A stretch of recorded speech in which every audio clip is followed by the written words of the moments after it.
یہ ابھی تقریباً 15-20 دن پہلے کی بات ہے. ہماری ایک جماعت تیار ہوئی تھی جو سال کے لیے سفر پہ جا رہے تھے بیرون ملک، جن کو بزرگوں نے زمبابوے کی ڈائریکشن دی ہوئی تھی کہ آپ لوگوں نے پہلے، اس کی ترتیب یہ ہوتی ہے کہ آپ نے پہلے 40 ڈیز پاکستان میں گزارنے ہیں اور اس کے بعد آپ کی فلائٹ ہوگی جس ملک میں آپ نے جانا ہے. تو ابھی وہ جماعت ابھی 40 ڈیز میں چل رہی ہے پاکستان میں، اور ان کے سب کچھ ڈاکومنٹس ہو گئے.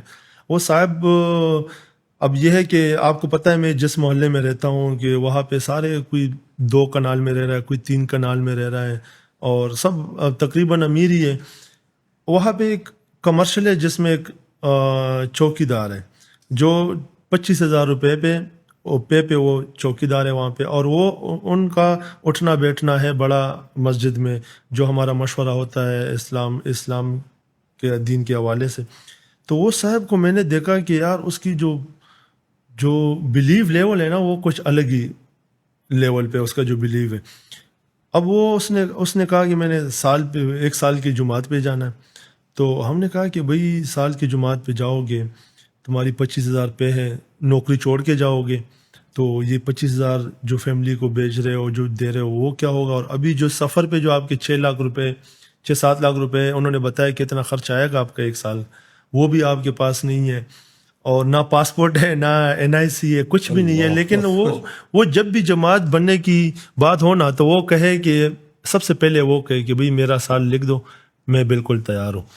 اب وہ ہماری آنکھوں کے سامنے ایسا ہوا کہ اس کے 4 سے 5 دن میں اس کا پاسپورٹ اور NIC آ گئی. ٹھیک ہے، پیسے اس کے وہ بندے کو آج تک میں نے دیکھا ہے کہ وہ بندہ کسی کے پاس گیا نہیں ہے، کسی کو بولا نہیں ہے کہ مجھے ضرورت ہے پیسوں کی یا مجھے ہیلپ کر دو.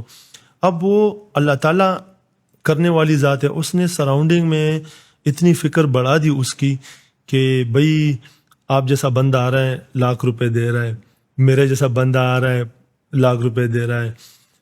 اس کے پاس آ گئے تقریباً کوئی 2-3 لاکھ روپے. اب وہ بزرگوں کے سامنے پیش ہوا تو بزرگوں نے کہا کہ جی آپ کے، کیونکہ وہ پہلے چیک کرتے ہیں نا جب جماعت بناتے ہیں کہ آپ کے جو ڈاکومنٹس ہے وہ پورے ہیں یا نہیں ہے، اس کے بغیر وہ جماعت نہیں بناتے.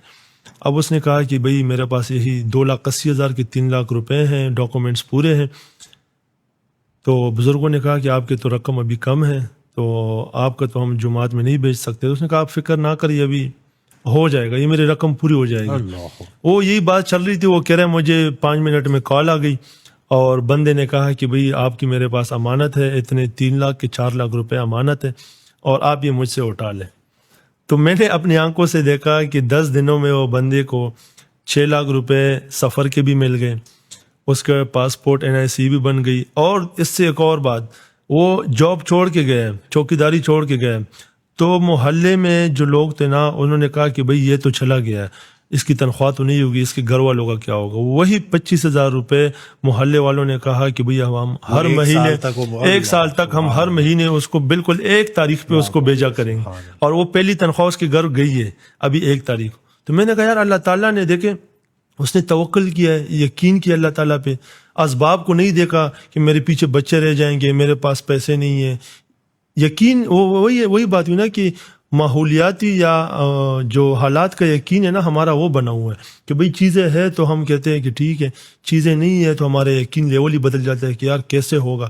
حالانکہ کوشش اس بات کی ہے کہ چیزوں سے نہیں ہوتا، اللہ سے ہوتا ہے. ٹھیک ہے، تو اس بندے کو یہ بات سمجھ آئیے کہ بھئی کرنے والی ذات اللہ کی ہے.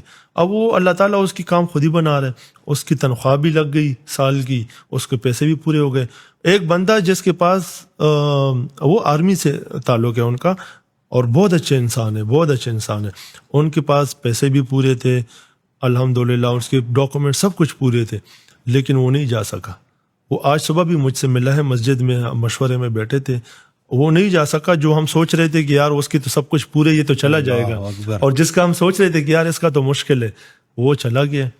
تو بنانے والی ذات دیکھے اللہ تعالیٰ ہے.